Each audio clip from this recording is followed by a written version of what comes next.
로마서의 주제는 복음 안에서 나타난 하나님의 의입니다. 복음 안에서 나타난 하나님의 의. 우리에게 익숙한 좀 쉬워 보이는 다른 표현으로 말하면 예수님 안에서 나타난 하나님의 구원, 예수님 안에서 나타난 하나님의 구원이라고 말할 수 있습니다. 로마서의 요절은 우리 월요일 날 이미 선언을 받았습니다. 1장 16절에서 17절이 로마서의 요절이며 결론이며 대선언입니다.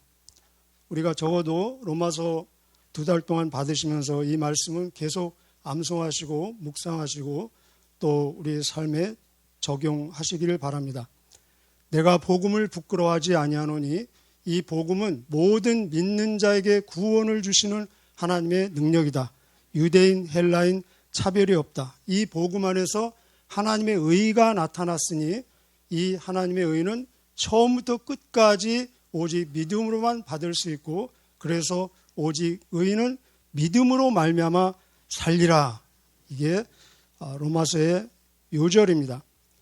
그리고 나서 3장 21절부터 그 이하는 이 하나님의 의가 예수님을 통해서 이 세상에 어떻게 계시되어지고 또 우리 개인에게 어떻게 다가오고 적용되어지고 그 의가 내 것이 되었을 때 우리의 삶의 자리에서 어떻게 이 의가 실질적으로 표현되느냐가 계속해서 설명되어지고 있습니다. 그래서 사실은 로마서 1장 17절은 바로 3장 21절로 연결되어집니다. 사실은 제가 바울 마음을 다 헤아리지는 못하지만 아마 바울은 이 바로 3장 21절로 연결해가지고 말하고 싶었을 것입니다.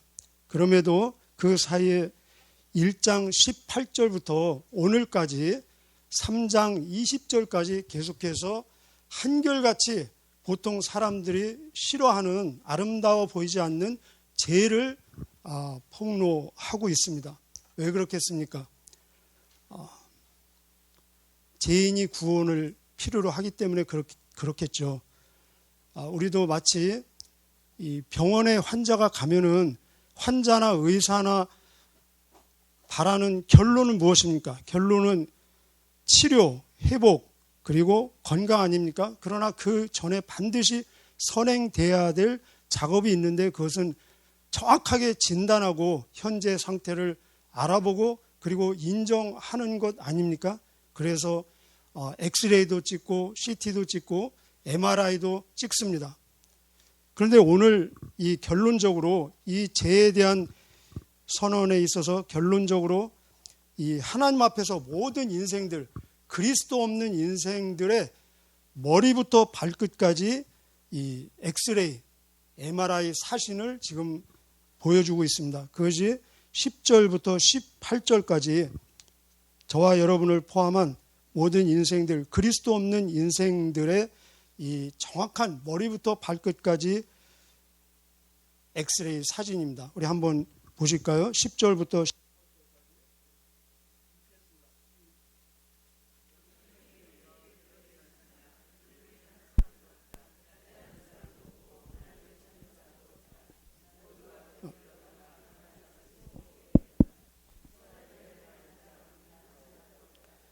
그들의 목구멍은 열린 무덤이고 혀로는 사람을 속인다. 그들의 입술에는 독사의 독이 있다. 그들의 입은 저주와 독설이 가득 찼다. 그들은 사람을 죽이려고 바쁘게 움직이며 그들이 가는 곳마다 멸망과 비참함이 있다. 그들은 평화의 길을 알지 못한다. 그들의 눈에는 하나님을 두려워하는 것이 없다. 머리는 깨닫지 못하고 가슴은 하나님을 찾지 않고 손은 선을 행치 못하고 목구멍, 우리 잠언에서 많이 보셨죠? 입을 집중적으로 이 사진을 크로즈업해서 보여주고 있는데 목구녕 열린 무덤이고 혀로는 속임을 말하고 입술로는 독사의 독이 있고 입은 저주와 독설이 가득하고 발은 사람을 죽이는 길로 가고 있고 하나님을 알지 못하니 두려움이 없고 그래서 목구멍, 혀, 입술, 입, 이게 이 통로의 순서 아닙니까? 그래서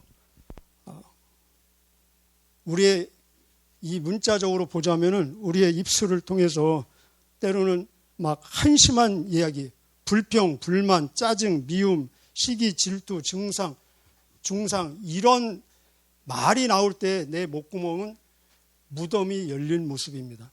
이 본문으로 말하면.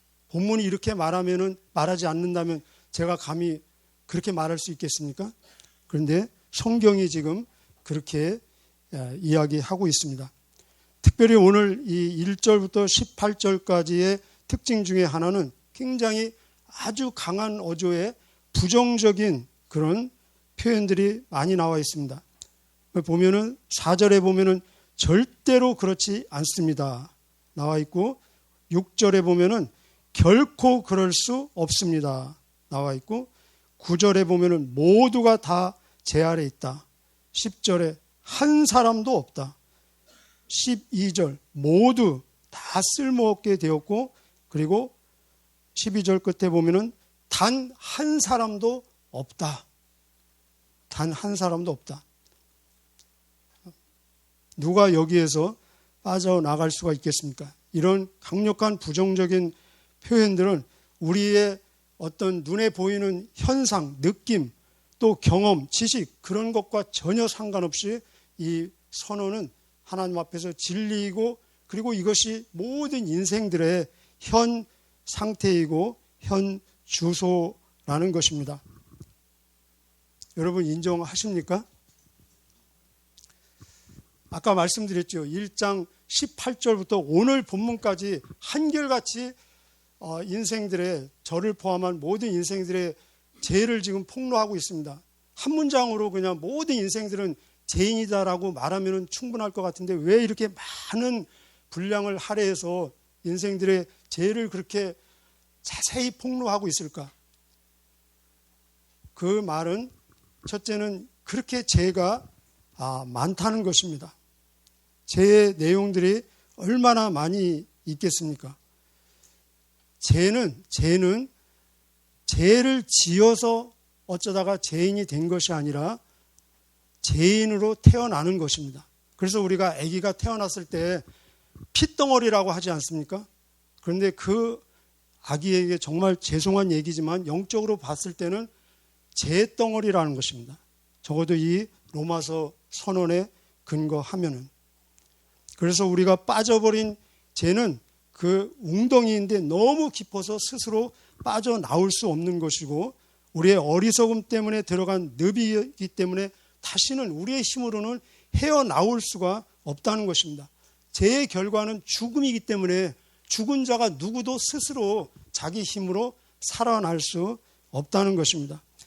우리 화요일날 18절부터 32절까지 1장에 죄의 모든 그런 모든이 아니죠. 일부 목록들 21개였나요? 그런 목록들을 보았습니다. 아무도 핑계할 수 없고 결론은 다 사형 선고였습니다. 사실은 그때 이미 다 모든 인생들의 죄악을 밝히기에 충분했고 저도 여러분도 그 안에 다 들어가 있었습니다. 얼마나 많은 죄의 목록이 나와 있었습니까? 다 유기되고 하나님이 방치하고 버릴 수밖에 없는 그런 죄의 상태. 그럼에도 불구하고 2장부터 오늘 본문까지 또 죄를 거론하는 거 왜 그렇겠습니까? 바로 모든 인생들의 죄를 폭로함에도 불구하고 정말 죄인이기 때문에 저것은 내 얘기가 아니고 다른 사람의 이야기야 하면서 그 죄 목록을 가지고 다른 사람을 판단하고 정죄하는 사람들이 있었기 때문에 또다시 2장부터 오늘 본문까지 필요하게 되었다는 것입니다. 그래서 2장 첫 절에 뭐라고 얘기합니까? 다른 사람을 판단하는 너희는 결코 나은 것이 없고 그 판단으로 인해서 너희가 정죄를 받을 것이다. 절대 우리가 이 죄의 목록을 보면서 한 가지 적어도 강하게 결심해야 될 내용은 다른 사람에게 손가락질을 하지 말자는 것입니다. 할 자격도 없고 능력도 없고 그리고 가치도 없다는 것입니다. 그래서 제가 한번 실험을 해봤어요. 다른 사람을 여러분 혹시 이렇게 손가락질을 해본 적 있으십니까? 다른 사람 너 잘못했어 하고 손가락질 딱 해보니까 이게 한 손가락으로 다른 사람을 손가락질 할 때 엄지손가락은 하나님을 향해서 손가락질을 하는 것이고, 그리고 세 손가락은 나를 향해서 손가락질을 하는 모습이 되었습니다. 그래서 이 표현을 다른 사람을 향해서 손가락질 할 때 삼중적인 죄가 된다는 것입니다. 이미 그것은 그 사람이 죄를 범한 것을 내가 범했기 때문에 경험적으로 우리는 확인할 수 있는 것이고, 또 하나님을 무시하는 죄가 되는 것이고, 그리고 다른 사람을 판단하고 정죄하는 죄가 된다는 것입니다. 우리 3절부터 8절까지는 인간의 이런 추악되고 정말 가능성이 없음에도 불구하고 가능성이 있을 수 있는 근거는 하나님의 신실하심이라는 것입니다. 그래서 3절부터 8절까지는 인간과 하나님의 아주 극렬한 대조를 보여주고 있습니다. 미리 말씀드리면은 3절에서는 인간들의 불신에도 불구하고 하나님의 신실하심. 그래서 사실은 내가 하나님을 잘 못 믿을 때가 많이 있어요. 그럼에도 불구하고 하나님은 나를 믿어주신다는 것입니다. 내가 구원의 확신을 가질 수 있는 근거는 내가 하나님을 믿는 그 믿음을 뛰어넘어서 하나님이 나를 믿어주시는 그 믿음. 그리고 4절에 보면은 우리 거짓말 한 번 이상은 다 해보셨죠? 인생들의 거짓에도 불구하고 하나님의 진실하심. 그리고 5절, 6절에서는 인생들의 불의에도 불구하고 하나님의 의로우심. 그래서 결론적으로 7절, 9절에서는 심지어 인생들의 제약을 사용해서까지도 하나님은 기필코 당신의 뜻을 이루시며 하나님의 영광을 받으시고, 그래서 하나님의 부르심에는 후회가 없다는 것입니다. 우리 3절부터 8절 인생들과 하나님의 이 대조적인 모습을 우리 그려보시면서 한번 같이 읽겠습니다. 3절부터 8절 시작. 그런데 만일 유대인 중에 하나님을 믿지 않는 사람이 있다면 어떻겠습니까? 이 사람들이 믿지 않는다고 해서 하나님의 신실하심이 무효가 되겠습니까? 절대로 그렇지 않습니다. 설령 모든 사람이 거짓말쟁이라 하더라도 하나님은 참되십니다. 성경에도 이렇게 기록되어 있습니다. 주께서는 주님의 말씀으로 의로우심을 나타내시고 심판하실 때 주님께서 이기실 것입니다. 내가 사람들이 사용하는 논리의 방식대로 말해 보겠습니다. 우리가 의롭지 못한 것 때문에 하나님의 의로우심이 더욱 밝히 드러날 경우 뭐라고 말하겠습니까? 우리에게 진노를 내리시는 하나님을 의롭지 못하다고 하겠습니까? 결코 그럴 수 없습니다. 하나님께서 의롭지 못하시다면 어떻게 하나님께서 세상을 심판하시겠습니까? 사람들 중에는 내가 거짓말을 하여 그 때문에 하나님의 참되심이 드러난다면 오히려 하나님께 영광이 되는데 왜 내가 죄인 취급을 받아야 하는가라고 우기는 사람도 있을 것입니다. 이것은 마치 선한 결과를 얻기 위해 악을 행하자라고 말하는 것과 같습니다. 사람들은 우리가 그렇게 가르친다고 우리에 대해 비판을 하고 다닙니다. 그러나 그런 사람들은 정죄를 받아 마땅합니다. 아멘. 자, 오늘 우리가 실질적으로 묵상하면서 하나님께 기도 제목으로 한번 관찰을 해야 될 내용은 대조적인 건데, 옆에 빈칸 여러분 있으시죠? 거기다가 내가 다른 사람보다 낫지 못한 점, 그리고 그 옆에는 내가 다른 사람보다 나은 점, 이렇게 해서 여러분들이 나중에 한번 목록을 한번 기도하시면서 더 채워보시길 바랍니다. 자, 오늘 그런 대조적인 내용이 나오고 있습니다. 이 두 가지를 우리가 함께 보도록 하겠습니다. 첫째는 내가 다른 사람보다 나은 것이 있는가? 여기에 대한 대답은 무엇입니까? 대답은 두 가지입니다. 전혀 없다, 굉장히 많다. 자, 첫째, 9절 함께 보시겠습니다. 9절 같이 읽겠습니다. 시작. 그렇다면 과연 우리 유대인에게 이방인들보다 나은 것이 있습니까? 대답이 무엇입니까? 대답은 전혀 없습니다. 이미 말했듯이 유대인이나 이방인이나 모두가 다 제 아래에 있습니다. 여기 유대인, 이방인 대조가 나오는데 우리에게는 그리스도인, 불신자 이렇게 대체하면은 정확하게 맞습니다. 그래서 제가 그때 당시에 유대인, 이방인 얘기는 생략하기로 하고 바로 우리의 이야기로 성도와 그리고 불신자를 대조하도록 하겠습니다. 9절에서는 내가 불신자보다 나은 것이 있느냐, 여기에 대한 대답은 전혀 없다는 것입니다. 못하거나 아니면은 같다는 것입니다. 어떤 면에서 그렇겠습니까? 바로 본질상 죄인으로 태어났고 그리고 진노의 대상이었고 체질적으로 그리스도 없는 우리의 모습은, 저의 모습은 완전히 이기적이고 욕심꾸러기였고 죽어 마땅하고, 아니 죽었었고, 그리고 지옥 갈 운명이었습니다. 전혀 불신자와 다른 면이 없다는 것입니다. 그 외에도 그들보다 다르지 못한 면들이 굉장히 많이 있을 것입니다. 자, 그러나 또 대조적인 모습은 1절, 2절, 오늘 키워드로 드리고 싶은 말씀은 하나님의 말씀을 받았다. 2절에 나옵니다. 우리 1절, 2절 같이 읽겠습니다. 시작. 그렇다면 유대인이 이방인보다 더 나은 것이 무엇입니까? 또 할례의 가치는 무엇입니까? 대답은 무엇입니까? 모든 면에서 많이 있습니다. 우리가 불신자보다 나은 면이 굉장히 많이 있습니다. 그래서 그 많은 것을 다 열거할 시간이 없겠죠. 여러분 스스로 한번 열거해 보시기 바랍니다. 그러나 본문에서는 그 굉장히 많은 나은 점 중에서 딱 한 가지만 소개해주고 있습니다. 그것이 무엇입니까? 하나님의 말씀을 맡았다라는 것입니다. 그런데 여기 보면은 첫째로 중요한 것은 그랬죠. 우리가 보통 첫째로 그런 단어가 나오면 기대되는 다음 단어들이 무엇입니까?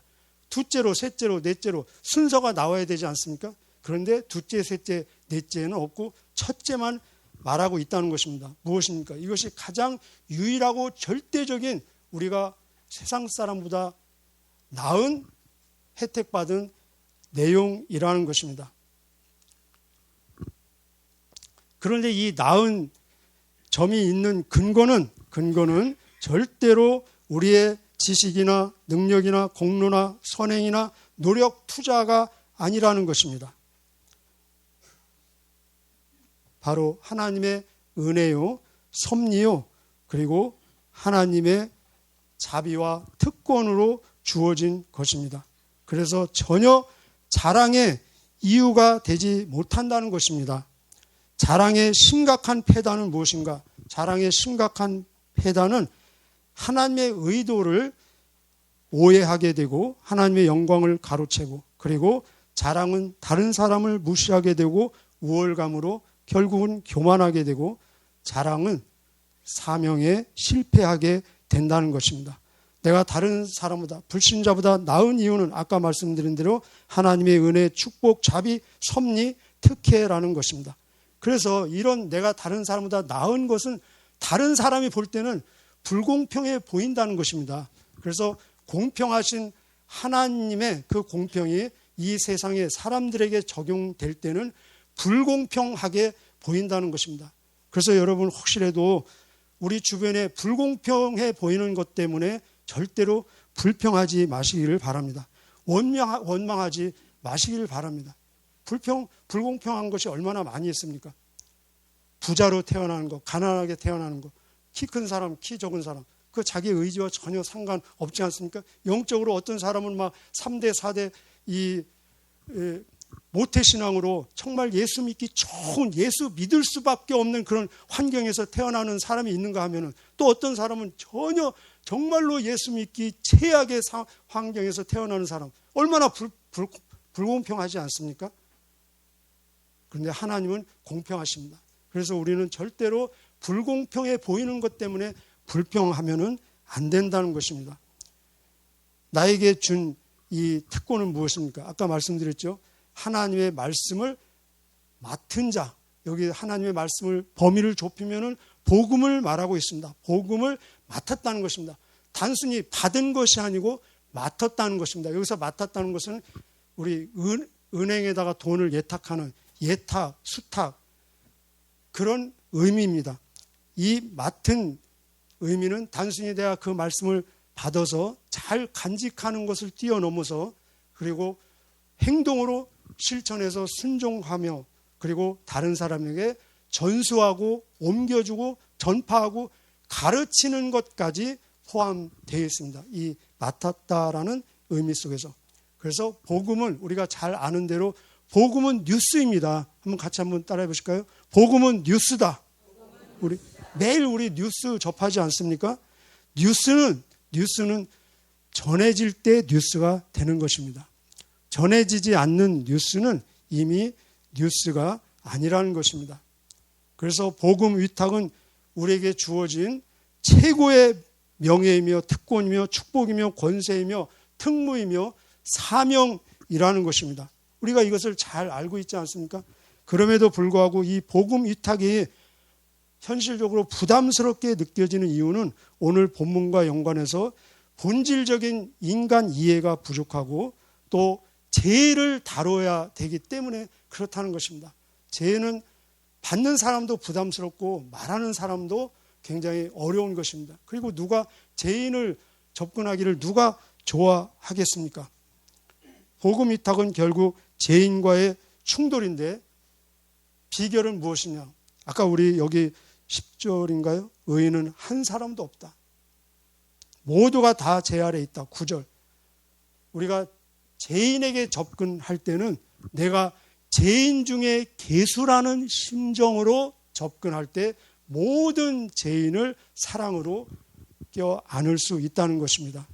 그래서 디모데전서 1장 15절 이 로마서를 쓴 바울은 어떻게 고백하냐면 디모데전서 1장 15절에 믿보다 모든 사람이 받을 만한 이 말이요 그리스도 예수께서 죄인을 구원하시려고 세상에 임했다. 나는 죄인 중에 뭐니라? 괴수니라. 그게 어찌 바울의 고백으로만 끝이어야 되겠습니까? 내가 죄인 중에 본질적으로 죄인 중에 괴수라는 심정과 고백과 느낌이 있을 때 모든 죄인에게 접근할 수 있고 그들을 그리스도의 사랑으로 껴안을 수 있다는 것입니다. 바로 예수님이 그러지 않았습니까? 죄 없는 예수님께서 죄덩어리인 저보다 오히려 더 밑으로 내려갔기 때문에 모든 죄인을 받아줄 수 있고 껴안아 줄 수 있고 그리고 당신의 자리까지 올려주실 수가 있었다는 것입니다. 이것이 빌립보서 2장 5절 이하에 나오는 말씀. 너희 안에 이 마음을 품으라 곧 그리스도 예수의 마음이니. 축복합니다. 그리고 기도 제목으로 드리겠습니다. 오늘 키워드가 뭐라고 했죠? 하나님을, 말씀을, 복음을 맡았다. 그렇습니다. 말씀, 복음을 위탁받은 이 사명, 특권을 예수님의 심장으로 성령님의 능력으로 기쁨으로 감당하는 사명을 완수해내는 저와 여러분 되시기를 축복합니다. 기도하시겠습니다.